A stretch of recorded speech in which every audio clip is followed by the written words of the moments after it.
Hello Capricorn at welcome dito sa Glitter of Hope. Ngayon nga ay ating titignan ang inyong magiging kapalaran for this month of November. Ano po ba magiging kapalaran ng mga taong born between December 22 to January 19 under the zodiac sign of Capricorn?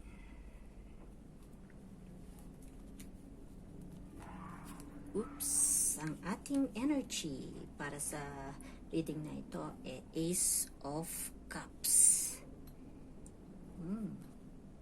Mukhang magkakaroon kayo ng panibagong pag-asa. Makakakita tayo ng panibagong pag-asa, and it has something to do with love life and financially sa ating buhay in general. Okay? At ito ay isang magiging successful na pagbabago. Magiging magandang pagbabago nito para sa inyo, Capricorn. Lalo na sa mga nag-aantay sa kanilang buhay pag-ibig. Kaya ating pong tignan. Titignan po natin. Bubukas po muli tayo ng mga cards. Okay? We have the Nine of Wands, the Eight of Pentacles, the Emperor, the Six of Pentacles rather, the World, at the Nine of Cups. Ibig sabihin lang nito ay magkakaroon po ng panibagong panimula. With this World card also, it signifies and denotes beautiful change na mangyayari sa buhay natin. And I see that it will have something to do sa love life ninyo. Pera, meron din parating na pera sa inyo, ha? Matatanggap ninyo in the following days to come. I see na ang iba sa inyo ay parang worried, no? Weary. Pagod sa pag-iisip kung saan ka kukuha financially. Ang gastos o sa isang proyektong nais ninyong makamit. At ito nga ay makakamit ninyo in the following days to come with this Six of Swords. Mukhang papunta kayo sa isang mas magandang sitwasyon sa buhay ninyo. Pagkatapos, ang iba sa inyo, eto nga, with this Tower card, parang nagkaroon kayo ng isang matinding sitwasyon na nakagulantang sa inyo, which will cause itong pagbabago nga sa buhay ninyo. And ito ay nagsisignify also na end ng cycle ng paghihirap ng sama ng loob nyo, paghihirap ng loob nyo, dahil mukhang nakita natin na meron pa kayong nabisto dyan na isang tao sa paligid ninyo, no? Or isang kaibigan na mukhang trumaydor ito sa inyo, ha? Nanira sa inyo, sa isang taong mahal ninyo sa buhay. At it seems sa pagbabagong ito o sa nangyaring ito, okay, sinabi nyo, tama na, enough na, okay, mag-move on ako, sinabi nyo. At ito nga, with this King of Swords, ready na kayong tanggalin ang mga negative ninyo sa buhay, mga pag-iisip nyong hindi maganda, at mag-move on na lang. Tama yan, think more positive, ika nga, okay. And nakikita naman natin dito sa Nine of Cups, magkakaroon po ng wish fulfillment. Ang iba sa inyo, magkakaroon kayo ng wish fulfillment, okay? With this World card kasi, ito isang major arcana na nakikita kong tapos na. This is the, signifying, this card is signifying ang pagbabago, solusyon na dumating at darating sa inyo guidance na darating sa inyo para tuldukan ang inyong pag-iisip, paghihirap ng loob. And I see naman na magiging compassionate kayo, no, sa isang taong talagang humingi naman ng sorry sa inyo, ng apology sa inyo sa kanyang ginawa. Mapapatawad nyo ito, although I see na yung magiging relasyon nyo hindi nakagaya pa ng dati na masyadong open, trusting, hindi na. Although mapagbibigyan nyo siya, mapapatawad nyo siya, pero na meron ng isang boundary sa inyong pagsasama o sa inyong relationship. Baga, pagod na kayo sa mga kasinungalingang pinagsasabi niya sa inyo at sa mahal ninyo sa buhay na talagang sumira naman ng relasyon nyo, nanira, although in the end, ang mahal ninyo sa buhay na ito na kanyang pinagchichismisan, hindi naman naniwala at mukhang sa tingin ko, ito pa nga ang nagsabi sa inyo ng katotohanan, ang nagmulat sa inyo sa katotohanan na ito pala isang traidor sa inyo. Okay? Nakikita ko rin na meron pang isang lalaki dyan na umaali-alikit sa inyo na very willing. I see. Manliligaw yata ito, no? Manliligaw ito na talagang he's already very willing na ibigay sa inyo, i-share sa inyo ang ang cups niya. Okay? Ang kanyang pag-ibig. Mukhang sincero ito, ha? Sincero ito dahil sabi niya na he's willing to share his life with you. Okay? At this will come fast, ha? This is a fast action with the Chariot card. Fast action, mukhang biglaan itong magtatapat sa inyo, okay? In the following days to come, makakatanggap kayo ng mensahe, okay? Mula sa isang tao pa sa malayong lugar na, gustong makipagkilala sa inyo, okay? Mukhang nakita yata kayo sa isang social media or something. Gaya ng sinabi ko, yung iba sa inyo, since pagod na dyan sa kaiisip kung paano ba at ano ba ang gagawin sa kanyang buhay, you're willing to work hard.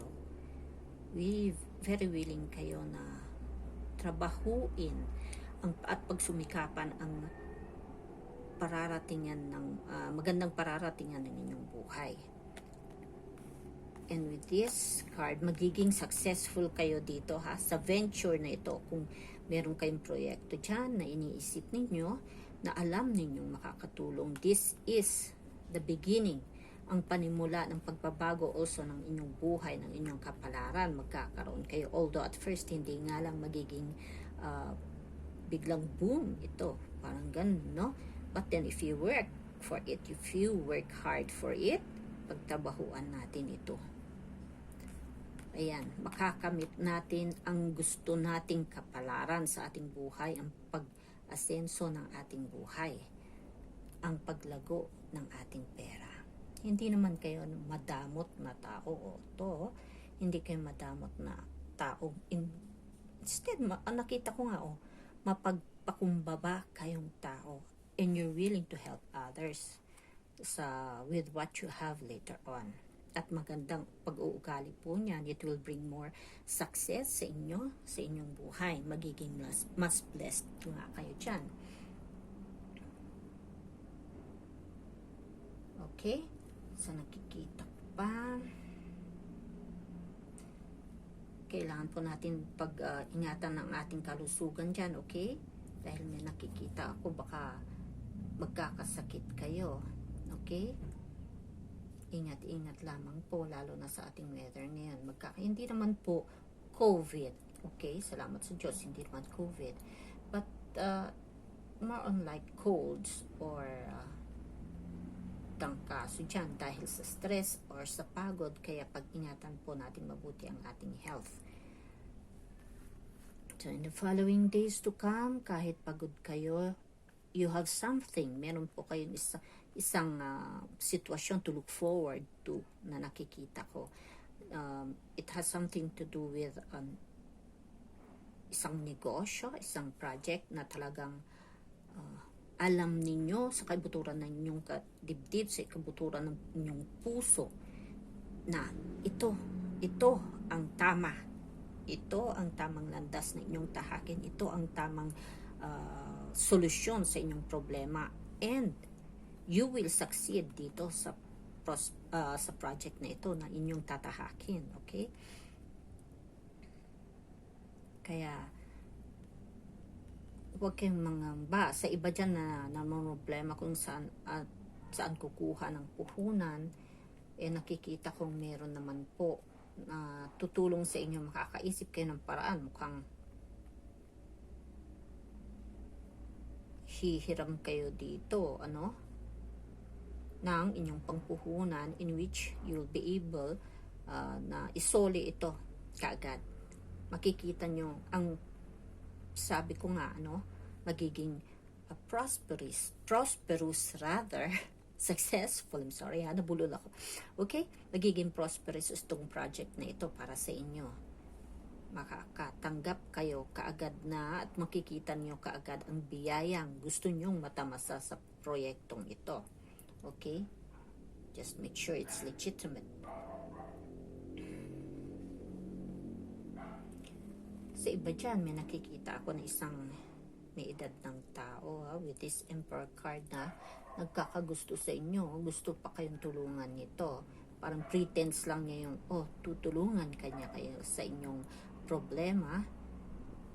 Dahil it's one of his ways, it's na ipadama sa inyo kung gaano kayo ka-special sa kanya, kung gaano kayo ka-importante sa kanya, kung gaano niya kayo kamahal. At itong pagmamahal nga niya na ito, mukhang hindi nga lang masusuklian. I think that unrequited love, ika nga. Mukhang hindi nyo naman gusto, pero mabait ito sa inyo. At alam ko na hindi nyo naman ito sasamantalahin. Although may itong proposal na ito, it will come suddenly, yung kanyang pagtulong sa inyo, sa akin na lang kayo, tutulungan kita, ganito, ganon. Wala namang mali siya, okay, sa kanyang gagawin. Dahil ito ay galing sa kaibuturan ng kanyang puso. Kayo naman hindi yung klaseng taong mapanloko, mapaglinlang ng kapwa. Mabait kayo. Ito, mabait kayo. Mabait kayo sa kapwa ninyo. Kaya nga binabalik, sinusukli ng universe sa inyo ngayon ang kabaitan ninyo, ang maganda at busilak ninyong puso. Mapagtulong kayo sa kapwa ninyo. Nakikita ko to. Kung minsan kahit wala na nga kayo, okay, sige, basta para sa pamilya, ibigay ninyo. Kung may mga kaibigan kayo nangangailangan, sige, tinutulungan ninyo. Okay? Ganon kayong klaseng tao. Hindi kayo selfish, hindi kayo madamot. Okay? Ang bawat problema ay may solusyon. Kaya gaano man kayo kapagod ngayon o kadesperado, merong solusyon na parating sa inyo at kayong may tutulungan. At okay, sa mga taong mukhang humadlang sa mga pangarap ninyo, hayaan nyo lang sila. Hayaan nyo magtaktak. Okay. Basta gawin ninyo kung ano sa tingin ninyo ang maganda para sa inyo, para sa direksyong patutunguhan ninyo, dahil in the end kayo at hindi sila ang magdedesisyon kung ano ba o ang dapat ninyong gawin para matupad ninyo ang mga pangarap ninyong ito. And I see na magiging maaliwalas ang sitwasyon ninyo after forgiving this person na yung isang tao dyan na nanliling lang or nagpapayo kuno. Pero in the end, hindi payong hangin lang naman pala. At behind your back, sabihin, sana hindi magkatotoo, sana hindi ganito, ganon, kesyo. But then you will hold on to your truth. So, mag-prepare kayo, have more strength, believe more in yourself. Kaya nyo ito, you have the power to do it. Kulang nyo lang yung confidence at yung lakas ng loob ninyo, okay? So, let's see some oracle cards.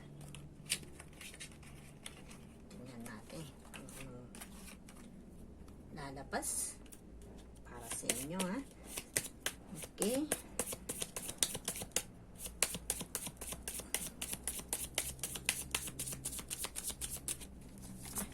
Oops! Gaano man kagulo ang sitwasyon ninyo at gaano man kagulo itong cards kong ito, mapupulot ko rin. Ganon din yung sitwasyon ninyo, okay? Gaano man kagulo ang sitwasyon ninyo ngayon, gaano man kagulo ang isip ninyo ngayon, ayan, with this Six of Swords, kahit dala nyo ang bagahin yung masasakit o yung mga lessons learned, ito, patungo na kayo sa isang mas magandang panimula. Okay? A better situation. Sorry. Mukhang nasipa po natin ang ating, pupulutin lang po natin ang ating cards na nagkalat. Yan. Pati tuloy mga cards naguluhan din sa sitwasyon. Saglit lamang po. Okay, let's start again.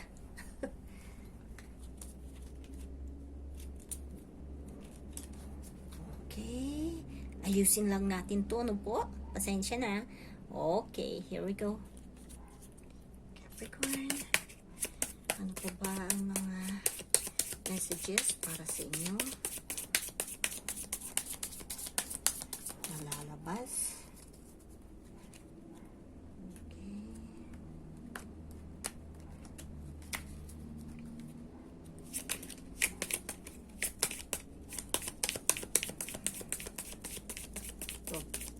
Huwag pong malungkot, ha? Para sa mga taong nag-iisip dyan na mahal sa buhay. Huwag malungkot at iniisip din kayo ng iniisip ninyo. May konting pagtingin lang naman sa inyo, pero it will make you happy knowing it. Kaya, yan.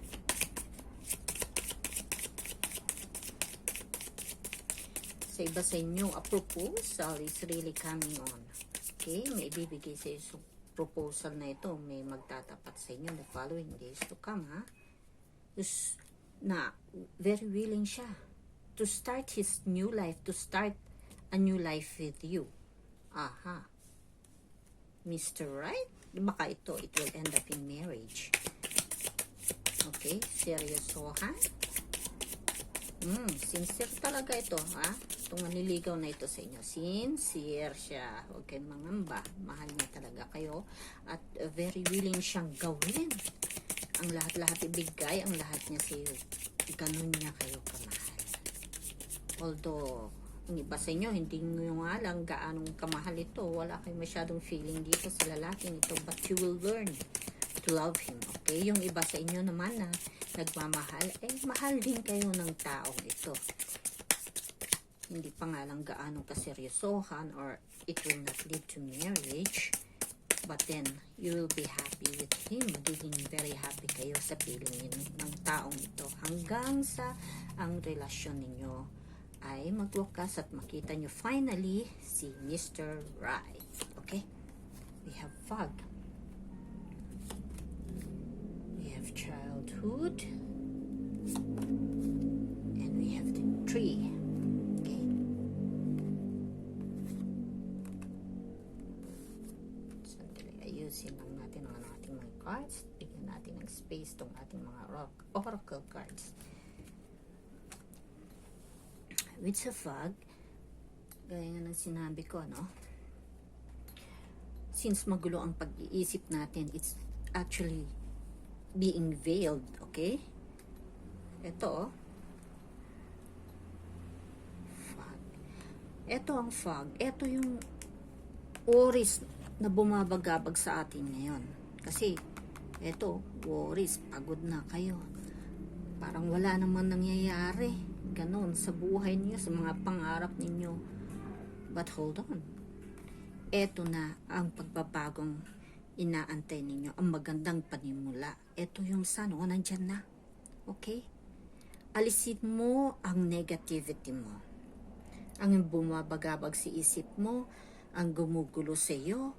At nandyan na yung sagot mo na ibibigay ng langit. Okay? Mag-antay ka ng onte. Sinasabi, mag-antay ka ng onte.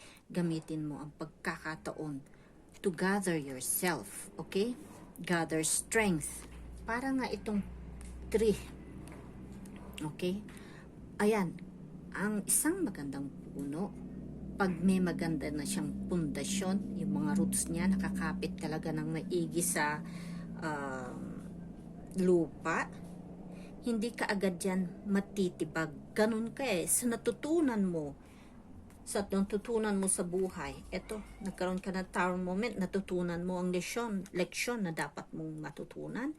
Eto ngayon, magiging mas matatag ka ngayon sa buhay. Hindi ka na padalos-dalos sa pagdedesisyon, hindi ka na padalos-dalos mag-isip, imbes iniisip mo ng mabuti kung ano ba ang dapat mong gawin, ano ba ang gusto mong mangyari sa buhay mo, ano bang dapat mong tahakin. Naging mas matibay ka at nag-flourish ka, ayan mga bulaklak, okay? Nag-flourish ka sa mga pinagdaanan mo dahil sa natutunan mong yun. Take a break, okay? Innocence ka nga, childhood. Huwag ka nang masyadong pakaisip. Alam kong it is hard, mahirap pag may problema ka, may pinagdadaanan ka. But then take a breather, a short breather. Tingnan mo mga bata, parang walang problema, okay? Kung ano bang problema nila ngayon, gusto ko ng candy, sasabihin sa nanay, Mami, gusto ko ng candy, o pahingi ng pera. Ganun lang ka-inosente, ganun lang ka-simple. Now, when you appreciate your, yung innocence ng bata, pag nakita mo, ganun ka din. Dahil ang Diyos nakita ang pinagdaanan mo, okay? Huwag kang mangamba. Dahil sa nangyari sa'yo, with this tower moment, lahat ng mga napagdaanan mo sa buhay, ayan, ibibigay na sa'yo ang kasagutan ng iyong panalangin. Ayan, yung clouds na, dark clouds na nakapalibot sa'yo. Ayan, mapepenetrate na ng sun. Okay, with the rays of the sun. Nagkaroon ka ng sapat na gabay, natuto ka kung ano man natutunan mo, at hindi ka na padadaig sa kung ano man hindi ka na basta-basta padadaig sa kung ano man ang ibato ngayon sa iyo sa buhay mo. Dahil naging mas matatag ka sa problema, natuto ka. Okay? With this innocence, be like a child, to trust where you're going, to trust God, to trust yung God's timing na sinasabi nila, dahil nandyan na, patutungan na at bibigay na po sa inyo. Kaya huwag pong mangamba, okay?